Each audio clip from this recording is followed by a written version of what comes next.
حديث كتاب الله وخير الهدي هدي محمد صلى الله عليه وعلى آله وسلم وشر الأمور محدثاتها وكل محدثة بدعة وكل بدعة ضلالة وكل ضلالة في النار. Nada beberapa pertanyaan.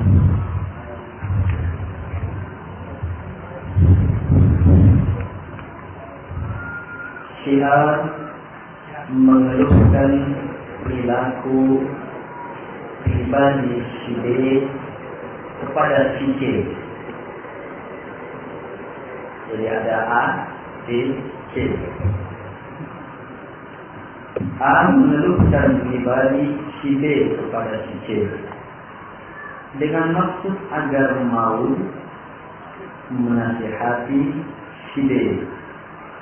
Apakah perbuatan si A dibenarkan secara syariat karena berita tersebut sudah didengar oleh si B dari teman-teman yang lain, sehingga dia merasa kecil hati dan bersedih karenanya. Padahal si D mengaku siap menerima nasihat seandainya si A langsung menyampaikannya kepada si B.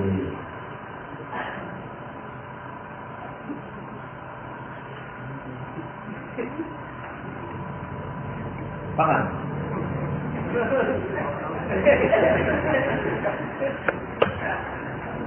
Ini efek dari pertanyaan.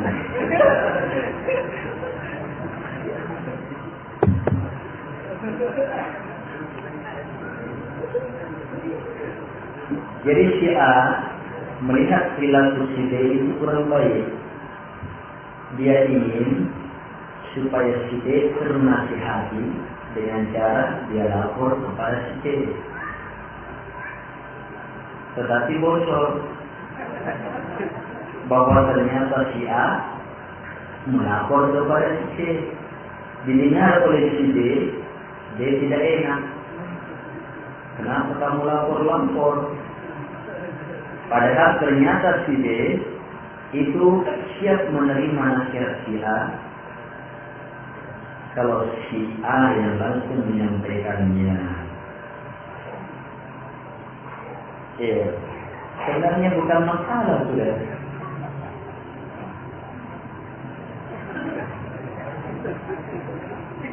Si A keinginannya apa? Baik.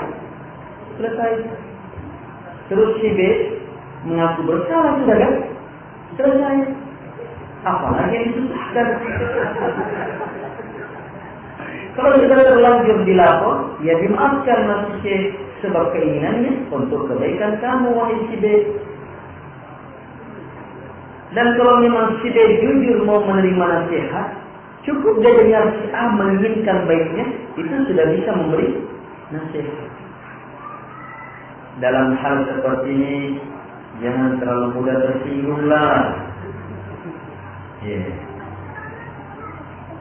Hendaknya sama-sama bisa saling memahami satu dengan yang lainnya, menyadari satu dengan yang lainnya. Hanya hati-hati kalau melaporkan, menyampaikan perilaku jelek, perilaku pribadi seseorang kepada orang lain, hanya sekedar menceritakan ini riba. Dan riba itu seperti orang yang memakan daging saudaranya.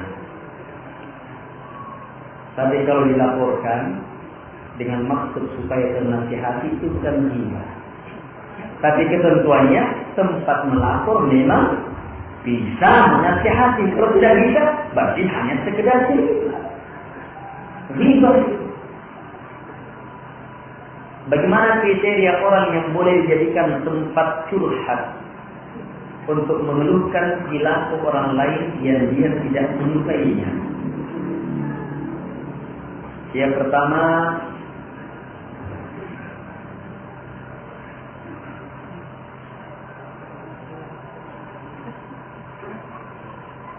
tidak semua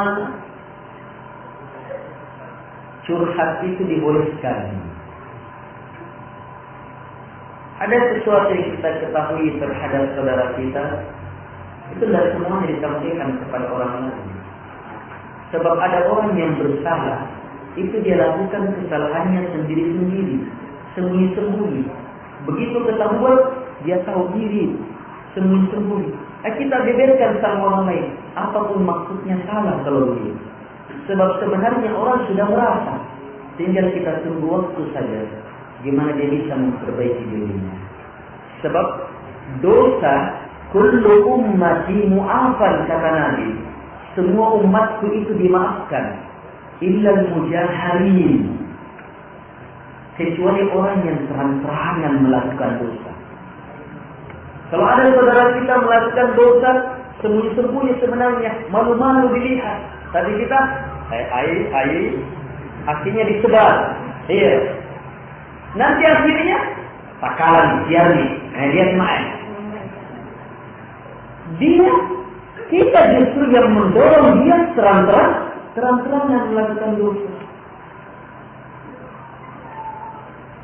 Jadi dan semua yang kita tahu itu disampaikan.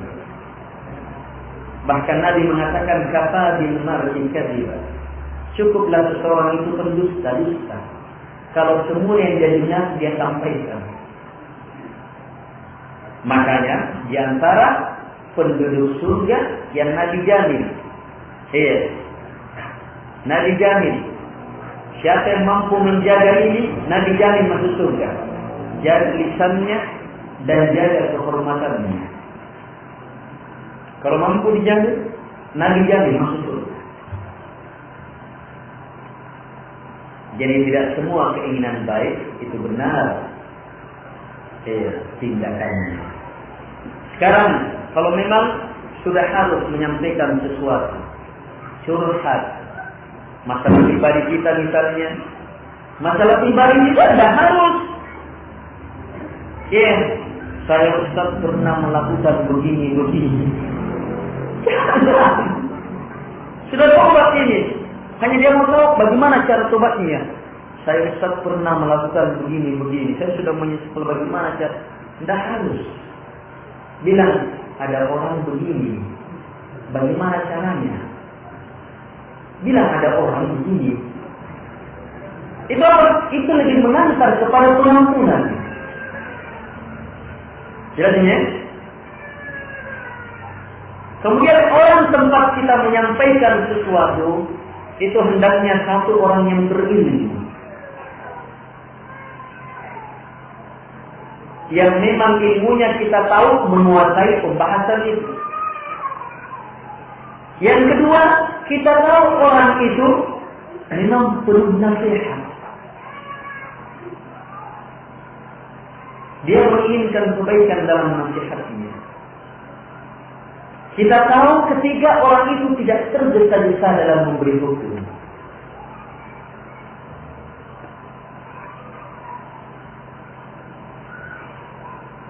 Baik, ini beberapa hal. Bagaimana menasihati orang yang kita anggap jelek perilakunya, tapi kita segan menasihati langsung, baik lisan maupun tertulis. Kalau tidak bisa, berarti peningkaran di hati. Doakan dia, ingkari perbuatan itu di hati. Doakan dia, semoga dapat hidayah. Tapi kalau bisa dengan mulut, maka harus dengan lembut melihat kondisi orang itu. Kalau dengan kekuatan, harus orang-orang yang diberi kekuatan baru bisa merubah dengan kekuatan. Siapa yang diberi kekuatan? Penguasa, aparat. Memang diberi kekuatan untuk merubah dengan kekuatan. Atau siapa? Bapak sama anaknya. Dia bisa cambuk itu anaknya. Dia punya kekuatan terhadap anaknya. Baik. Allah. Jika dalam pembahagian warisan diketahui ada anak tertentu yang jika diberikan haknya warisannya dia hanya akan mempergunakannya dalam jalan kejelekan, apakah tetap wajib memberikan warisan kepadanya? warisan tetap haknya. Warisan tetap haknya. Hanya si penanggung jawab warisan ini dalam membagi, kalau melihat si anak belum bisa menggunakannya dengan baik, maka dia pegang sampai dia melihat si anak bisa menggunakannya. Ini sama dengan apa? Hartanya anak-anak yang yatim. Harta anak yatim tidak boleh langsung dikasih, masih kecil. Wah, habis-habis itu. Tapi nanti bisa dikatakan sekarang. Kalau bisa, terus bisa melihat mana yang baik, mana yang tidak baik, mana yang jelek, mana yang mendatangkan keuntungan. Itu pun dalam Quran. Si wali ini hendaknya menguji dulu, baru bisa dikasih. Diuji dulu si anak, mungkin dikasih dulu. Di mana dia gunakan? Lihat. Oh, kalau sudah bisa lepas, serahkan cepat. Tanggung jawab cepat dan pahala insyaallah taala sudah tetap di sisi Allah Subhanahu wa taala. Nabi mengatakan, "Ana wakasilul yatim kahataini fil jannah." Saya dengan orang-orang yang menanggung anak yatim seperti dua ini di surga. Karena itu perhatikan keadaan mereka. Beri nasihat kepada kami agar terhindar dari sifat sombong, merasa pintar dari orang lain setelah mengetahui mengenal dakwah agama, padahal ilmu yang dimiliki tidaklah seberapa. Ketakaburan adalah dosa yang paling mengerikan. Sekecil-kecil ketakaburan sudah bisa menjadi sebab seseorang masuk. Seseorang bisa menjadi sebab seseorang terhalangi dari surga. Nabi bersabda, "La yadkhulul jannah man kana fi qalbihi mithqala dzarratin min kibr." Tidak bisa masuk surga orang-orang yang di dalam hatinya terdapat ketakaburan walaupun seberat darah. Darah itu apa? Semut kecil. Bagaimana beratnya itu? Walaupun sebesar itu ketakaburan, tidak bisa seseorang masuk ke dalam surga. Hanya hati-hati melihat ketakaburan. Jangan-jangan kita yang takabur kemudian menuduh orang takabur. Takabur itu istilah agama. Nabi yang langsung definisikan. Kata Nabi, al-kibru batarul haq wa ghamtun nas. Takabur itu menolak kebenaran dan melecehkan, merendahkan manusia. Itu takabur. Al-Quran dan Sunnah ditolak. Saya lebih tahu takabur. Al-Quran dan Sunnah yang sangat jelas tidak mau diperhatikan. Sebab bukan dari kelompoknya. Takabur paling besar itu.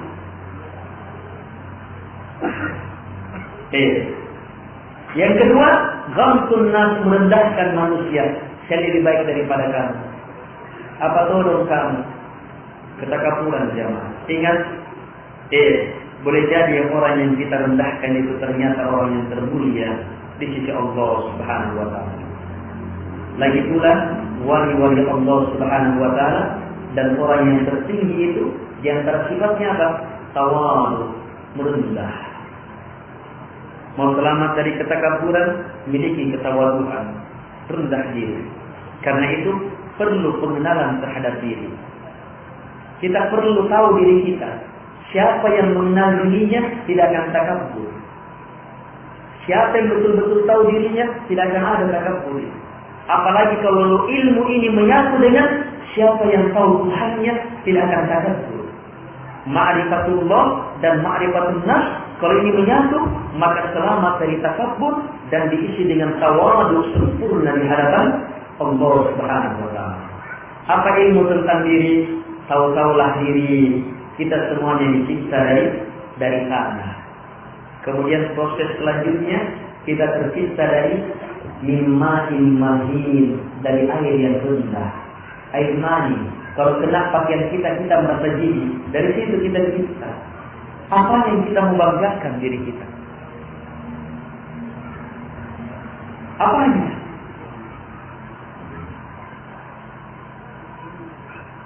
Ini ilmu tentang diri. Kemudian apa? Manusia itu tercipta asalnya apa?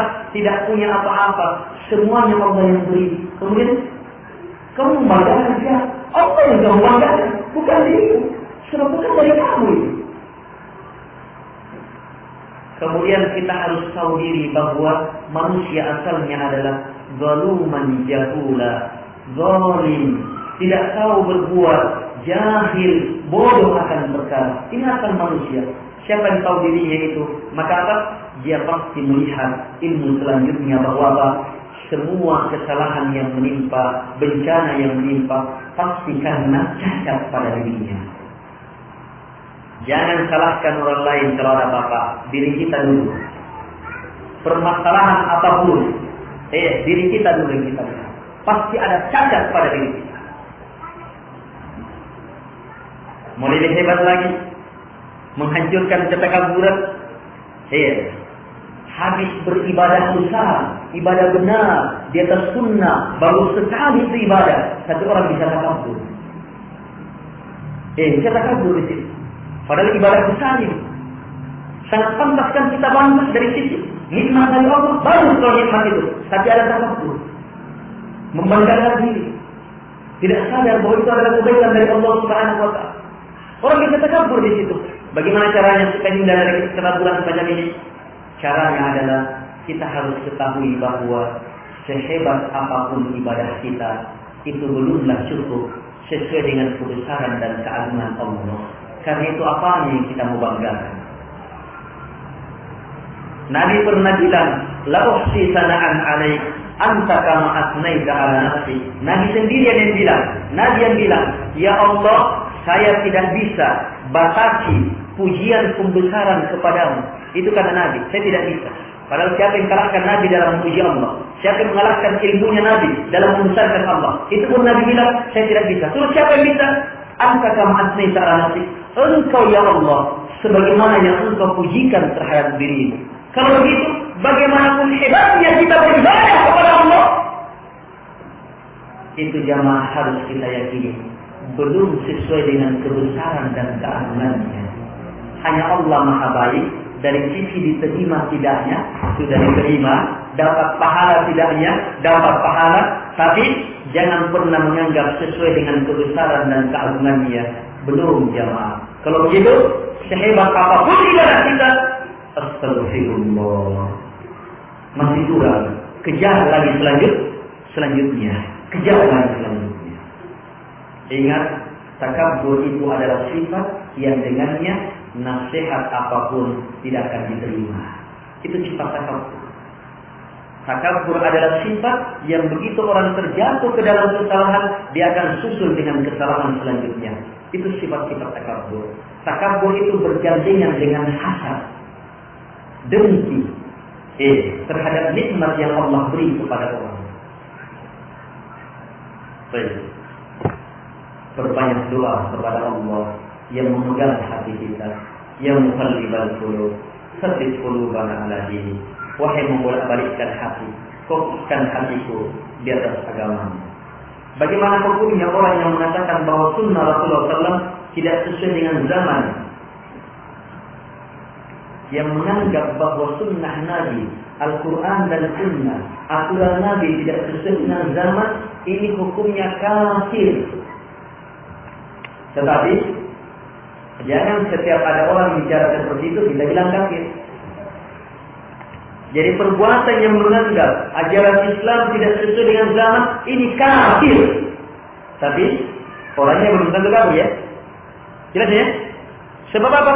Mungkin dia salah paham, mungkin dia salah ucap, mungkin dia salah dalam menerima ketentuan, mungkin banyak sekali sebab-sebab.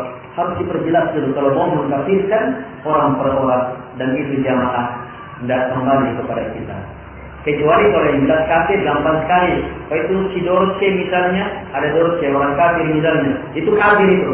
Itu perjelas, kalau jelas kafir harus bilang kafir juga. Ada orang Nasara, bolehkah saya bilang kafir? Kalau kafir itu kalau tidak bilang kafir, sudah jelas kafirnya. Tapi kalau yang tidak jelas, hati-hati. kekafiran itu akan kembali kepada kita. Bagaimana hukumnya orang yang menganggap bahwa Al-Quran itu bid'ah? Karena dulu tidak berbaris. Ya, sekarang sudah berbaris. Ini orang tidak paham mana bid'ah, iya, dan mana yang bukan bid'ah. Siapa bilang dulu tidak berbaris? Iya. Saya bilang dulu tidak berbaris. Kalaupun dulu ada yang tidak berbaris, ya karena orang yang muridnya tidak tahu baiknya. Sekarang terlalu banyak orang bodoh. Makanya kamu dibantu supaya bisa baca. Diperjelas barisnya. Itu mempermudah. Tulis. Kembali kepada mana yang lebih mudah, mana yang lebih mendatangkan kebaikan. Jadi hati-hati dalam menghukumi bid'ah sesuatu. Sebab ini perkara mengerikan. Nabi mengatakan semua bid'ah besar, semua sesat dalam neraka. Kamu bisa tangguh. Hati-hati, perkara bid'ah sangat mengerikan. Tetapi lebih mengerikan lagi orang yang sembrono membid'ahkan orang. Sementara hanya sekedar marah, sentimen atau semacam itu. La ilaha illallah. Jaga lisan kita. Sudah ya. Apakah boleh makan? Apakah boleh makanan yang telah jatuh diambil kemudian dimakan? Dan apakah boleh jarak jatuh hingga diambil itu berapa lama? Tidak ada aturan yang semacam itu. Ada hadisnya Nabi. Kalau makanan kalian jatuh, ambil, bersihkan, makan. Berapa jaraknya? Itu kembali kepada apa yang bisa dipahami. Ada jenis makanan cepat tercemar, ada jenis makanan mudah. Itu lihat saja jenis makanannya. Nih.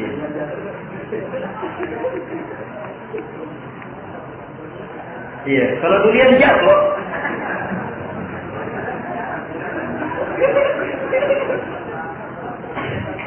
Berurusan ya.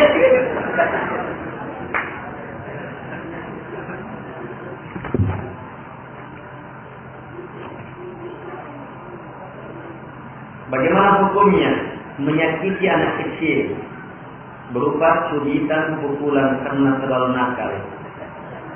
Berlemah lembut telah diusiakan tapi tidak ada pengaruhnya. Apakah hal ini termasuk kezaliman karena mereka belum memayyiz? Memukul anak boleh saja, mencubitnya boleh saja.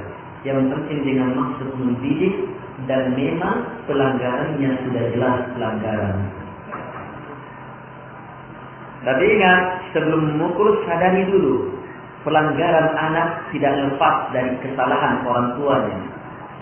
Jadi kalau mau pukul diri dulu. Sebab pelanggaran anak tidak lepas dari pelanggaran orang tuanya. Kullu mauludin yuladu 'alal fitrah. Semua dilahirkan itu lahir di atas fitrah. Fa'abawahu. Maka kedua orang tuanya lah ya yuhawwidani atau yunafsirani atau yumajjisani atau kama qala Nabi sallallahu alaihi wasallam. Maka kedua orang tuanya lah yang menjadikan anaknya Yahudi, anaknya Nasara, atau anaknya Majusi. Orang tuanya yang paling bertanggung jawab. Sebab apa? Bukan ustaz ya. Bukan guru-guru di sekolah. Itu hanya sampingan. Pendidik yang pertama adalah orang tua. Yang jadi orang tua dan mau jadi orang tua harus paham ini. Tidak usah jadi orang tua kalau tidak mau jadi pendidik. Itu kewajiban. Harus jadi pendidik. Harus bisa mendidik, mengarahkan anak. Tidak harus jadi pengajar. Pengajar itu menyampaikan ilmu. Ini tafsirnya, itu pengajar ya. Tapi mendidik harus bisa mengarahkan anak dengan kasih sayang. Saya tidak bisa ajarkan ini nak. Coba kamu pelajari di sini, kamu dengarkan itu. Itu mendidik namanya. Dan yang pertama, dia dulu yang memberi contoh. Itu mendidik. Dia doakan anaknya, dia ikhlas mencari harta yang halal untuk anaknya, betul-betul dalam hatinya luar biasa mengerikannya kalau makanan yang haram dia kasih untuk anaknya. Itu mendidik. Qu anfusakum wa ahlikum nar. Jaga diri kalian dan keluarga kalian dari api neraka. Tapi hati-hati, jadi boleh saja memukul. Seperti ya, pukulan-pukulan. Para tabi'in bilang, ini para tabi'in bilangnya, kami katanya itu dipukul oleh bapak-bapak kami karena saksi palsu, dusta. Saya dipukul betul sama bapak kami. Tabi'in dan atba'ut tabi'in ini generasi kedua dan ketiga terbaik yang diakui oleh Allah dan Rasulnya sebagai generasi terbaik. Ternyata di antara pembedanya apa? Dipukul karena dusta. Dusta ini penyakit itu punya akar. Akar semua penyakit itu dusta. Makanya tabi'in yang tahu betul-betul penyakit itu, kalau dusta anaknya, dapat hukuman. Dia mencuri, dusta lagi.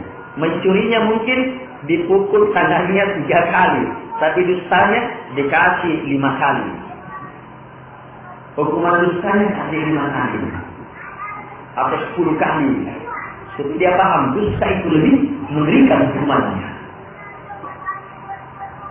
Ini salah satu target pendidikan anak. Jadikan anak orang yang jujur.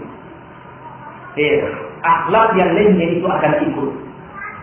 Dan siapa yang tidak bisa mendidik kedustaan, kalau anak sudah kecil dusta, tunggu akhlak yang lebih jelek akan menyusul.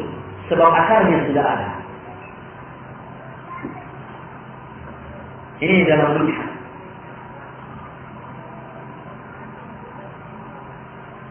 Aisyah radhiyallahu anha, anak yatim yang dia pelihara, dia pukul sampai terbanting. Ini berarti pelanggaran besar. Istilahnya itu bukan ada dia melanggar besar. Jadi disesuaikan kondisinya. Ada pukulan yang merupakan kezaliman sebab lewat batas dari pelanggarannya. Ada pukulan yang lewat masuk ke dalam pelanggaran sebab apa? Dasarnya hanya sekedar emosi, bukan karena mau mendidik. Kita harus banyak melatih diri untuk bersabar dan bersabar. Bolehkah anak yang belum balik mengimami orang tuanya karena si anak lebih banyak hafalannya dari orang tuanya? Boleh saja. Hadis Abdullah bin Mas'ud, ingat Abdullah bin Mas'ud? Sahabat lain.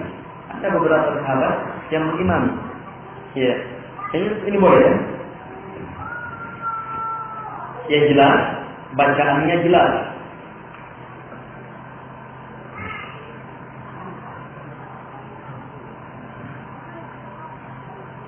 Kami mau tanya, apa seharusnya dijawab jika ada orang awam yang minta tolong supaya anak orang tuanya tinggal bersama satu keluarga.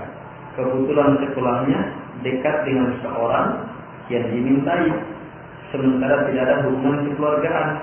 Dan apa yang harusnya dilakukan jika hal itu sudah terjadi?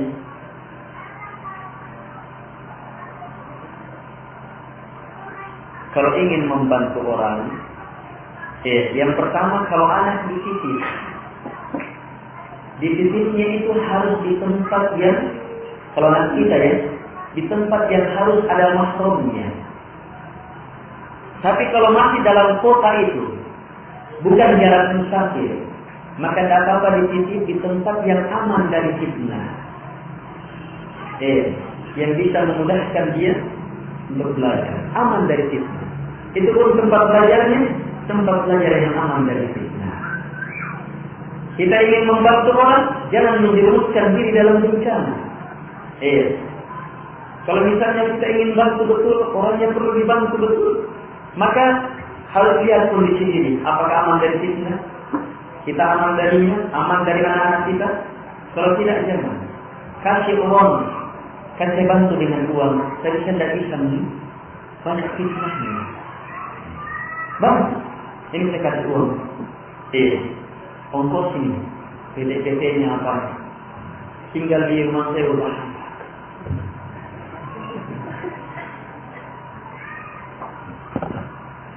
Baik.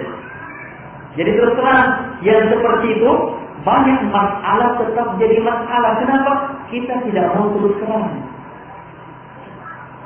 Terus terang, sampaikan dengan tulus. Apa hukumnya seorang pasangan? Kalau seorang pasangan, ya, bukan lagi seorang. Apa hukumnya seorang pasangan yang meminum air mani pasangannya ketika berhubungan? Ini tak lewat nih.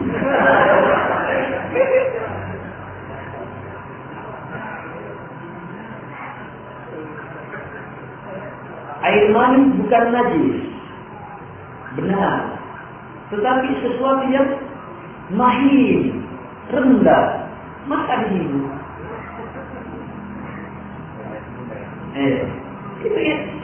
Itu dokter-dokter lali itu semua yang bilang begitu. Peneliti-peneliti goblok itu. Terlalu banyak makanan halal, kenapa yang rendah yang dicari? Ini juga pasti terjadi karena cara berhubungannya cara yang salah. Cara ini salah. Cara-cara orang seks dan semacam itu orang batin, cara-cara binatang. Hanya orang kafir yang melakukan seperti itu. Mulut tempatnya ada. Yang lainnya ada juga tempatnya. Sesuaikan dengan tempatnya masing-masing.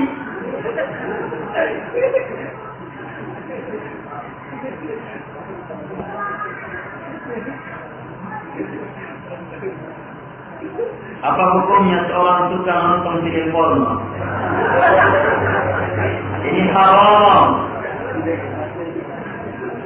Ini akibat. Perlu dipahami ya. Jangankan kaum muslimin, orang kafir. Banyak orang kafir yang masih berpikir, itu sudah menemukan penelitian yang terbukti dalam banyak sekali perkara bahwa orang yang suka nonton adalah orang yang paling banyak penyakitnya. Orang yang paling banyak penyakitnya. Di antara penyakitnya orang suka nonton, dia tidak merasa lagi enak berhubungan kecuali harus nonton dulu. Itu penyakit sudah. Dia harus berdosa dulu baru melakukan sesuatu yang halal. Padahal apa? Sesuatu yang halal ini justru dia jadikan untuk apa? Menghindarkan diri dari sesuatu yang haram itu. Dibalik sudah keadaannya.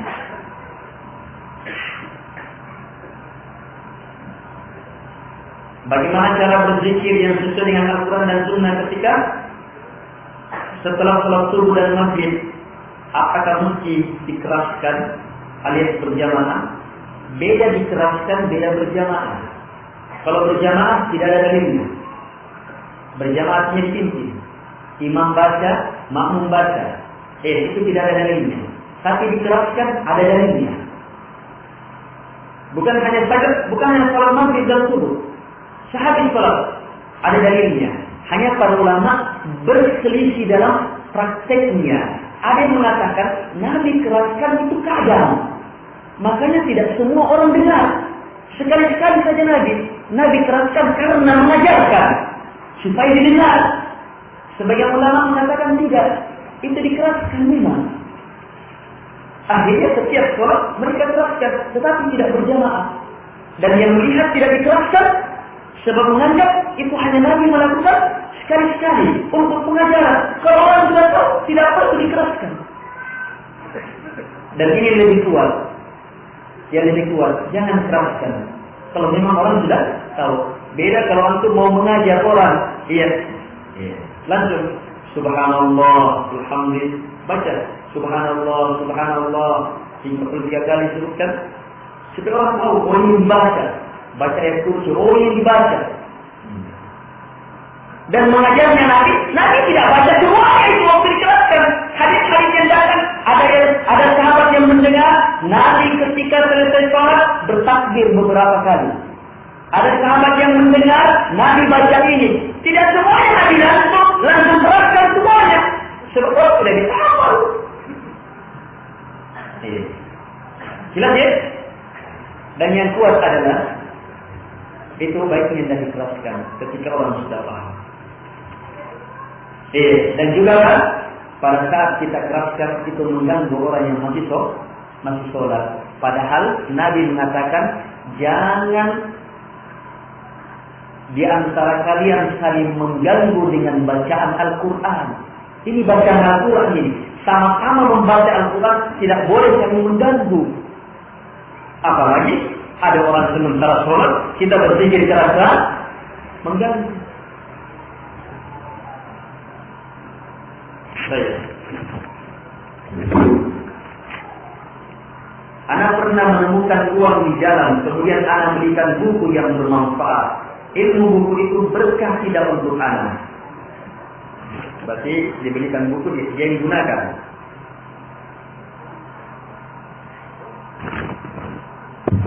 Lihat dulu uangnya itu berapa. Kalau sedikit 5.000, 1.000, 10.000, maka itu belum kena hukuman. Perkara-perkara sedikit kecil. Tapi kalau lebih dari itu, syarat, maka ini kena hukuman barang temuan. Yang seperti ini kita tidak boleh gunakan. Harus diumumkan. Harus diumumkan. Setelah diumumkan setahun atau beberapa lama, setelah itu baru kita bisa menggunakannya. Itu pun kalau orangnya datang dikembalikan. Tapi yang terbaik kalau barang-barang yang dibawa yang kecil-kecil itu, jadi kalau ini yang kecil seperti ini, sedikit jumlahnya, bisa beli buku bermanfaat, boleh saja. Tapi kalau masukkan ke celengan masjid, itu lebih umum. Manfaatnya ke umum, berarti itu dari yang tanggung itu. Lagi pula manfaatnya ke umum. Mohon jelaskan tentang hadis ketika terjadi fitnah, orang yang duduk lebih baik daripada orang yang berdiri. Orang yang berdiri lebih baik daripada orang yang berjalan. Fitnah itu mempunyai daya tarik yang hebat dalam menjerumuskan orang. Semakin tergesa-gesa, semakin mudah kena. Karena itulah orang yang duduk lebih tenang daripada orang yang sudah berdiri. Orang yang berdiri itu lebih tenang daripada orang yang sudah berjalan.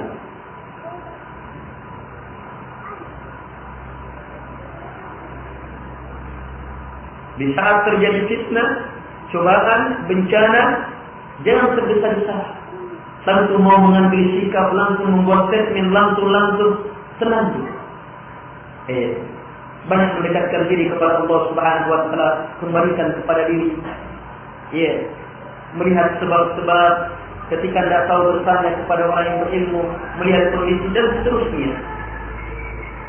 Dan di antara cara yang paling baik menghadapi fitnah adalah memperbanyak amalan. Badiru bil a'mal fitanan kaqita'il lailil mudlimah, kata Nabi sallallahu alaihi wasallam. Susul dengan amalan-amalan, susul dahului dengan amalan-amalan fitnah demi fitnah yang seperti potongan-potongan malam yang sangat gelap.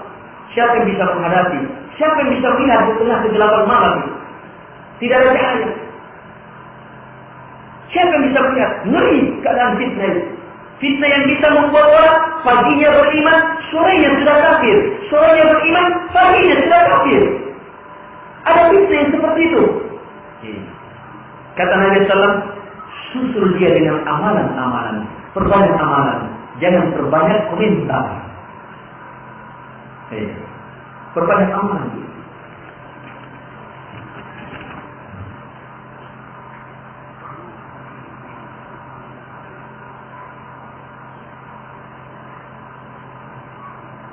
Kenapa kalangan NU benci memusuhi kepada Wahabi, Salaf? Ia belum paham. Tapi tidak semua itu. Tidak semua itu. Tidak semua itu. Tidak semua itu. Yang jelas yang benci, yang kerumunan yang benci, yang kuburiyun, memang kubur yang dibesarkan. Sementara Syekh Muhammad bin Abdul Wahab itu datang memberantas penyakit-penyakit kesyirikan ini. Pasti benci. Jadi kebenciannya kebencian yang tidak beralasan. Kebenciannya ada kebencian antara kebatilan dan yang hak. Tapi tidak semua itu.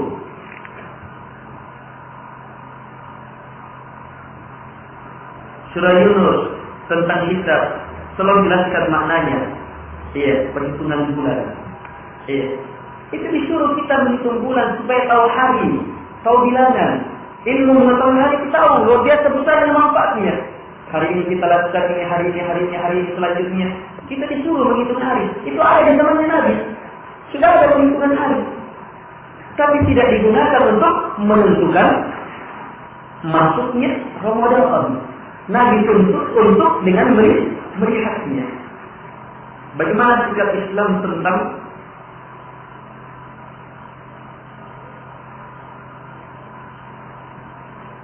tentang pemerintah yang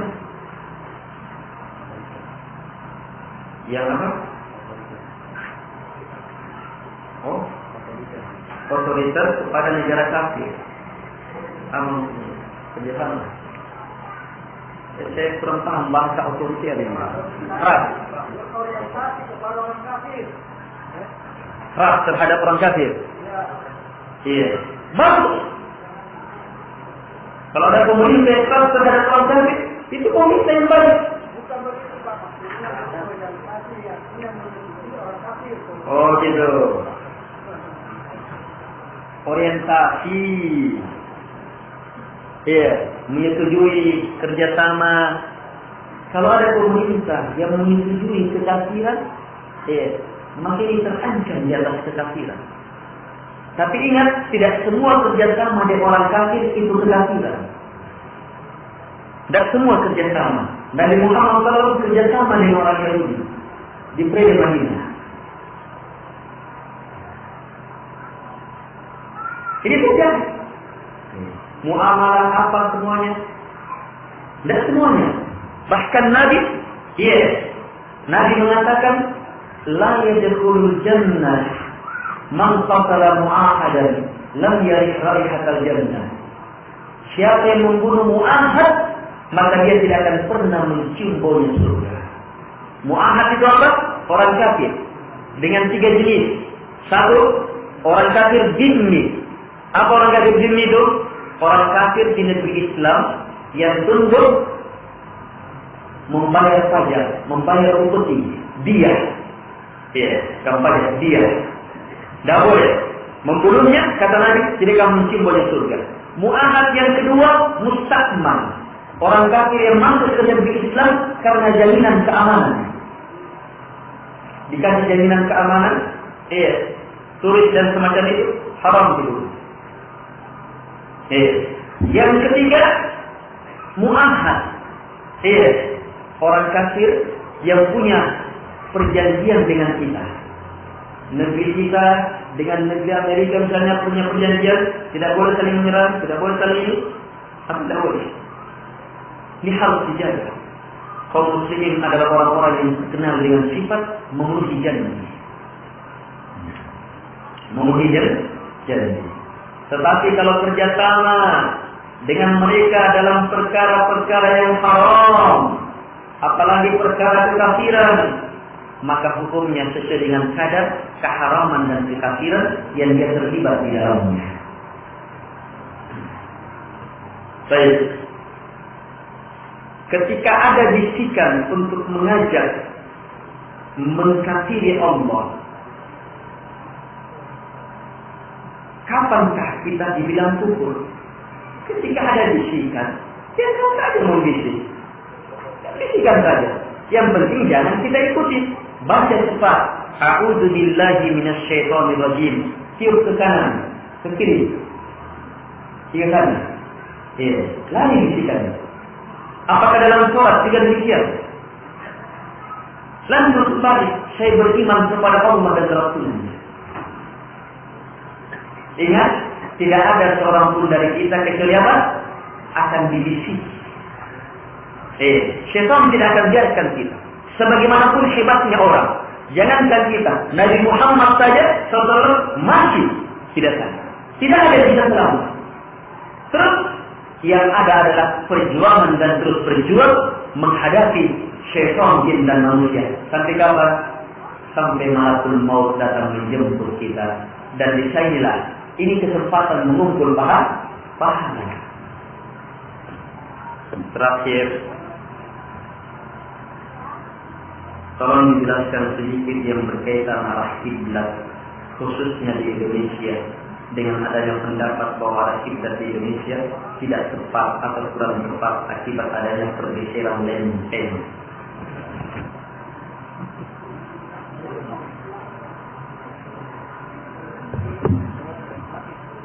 Kiblat itu jelas aturannya dalam Islam. Orang yang melihat Ka'bah maka harus langsung menghadap. Jadi kalau kita ini Ka'bah, kita di Masjidil Haram, ada yang menghadap sini, ada yang menghadap sini, ada yang menghadap sini. Yang jelas semuanya menghadap. Iya. Ka'bah. Ini tidak bisa ditentukan aman, barat, timur, barat, semuanya jelas. Yang jelas menghadap ke Ka'bah. Di luar Makkah, kiblatnya adalah Makkah. Kalau sudah menghadap Makkah, kiblat. Lebih hebat dari itu, Nabi mengatakan antara timur dan barat adalah kiblat. Jadi tidak harus terlalu apa itu. Tidak ada aturan agama itu memaksa orang harus tepat. Tetapi kalau bisa, tidak terlalu sulit, cukup pakai kompas, sudah lipat-lipatnya. Apa salahnya? Jelas? Kalau yang ada sekarang, seperti model ini sekarang ya, ini tetap kiblat ini lurus, belok sini juga setelah diukur, iya, itu pas-pasnya misalnya, bagus juga. Yang penting jamaah tidak boleh berselisih, itu haram. Itu haram kalau itu.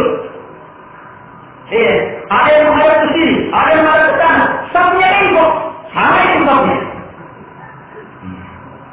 Itu yang salah. Jadi tetapkan seperti di sini, alhamdulillah. Sepakat, miringkan sedikit, tepat, bangun. Tapi kalau ada yang sepakatnya, tetap lurus saja, tidak salah. Sebab dia tetap masuk dalam ukuran antara timur dan barat, dia tetap sudah menghadap itu. Jelas ini? Ini yang perlu dipahami. Masalah kiblat ini jadi masalah besar karena dosa wartawan.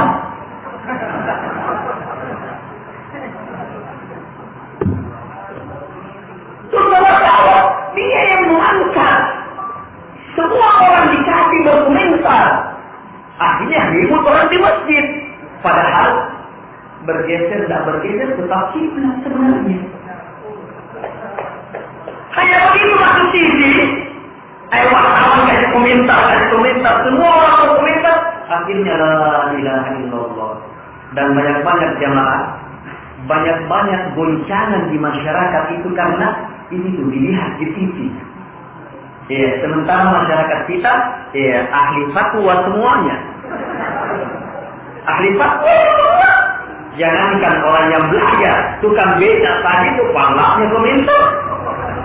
Menurut saya, kalau yang saya amati, tukang beca ini mengerikan.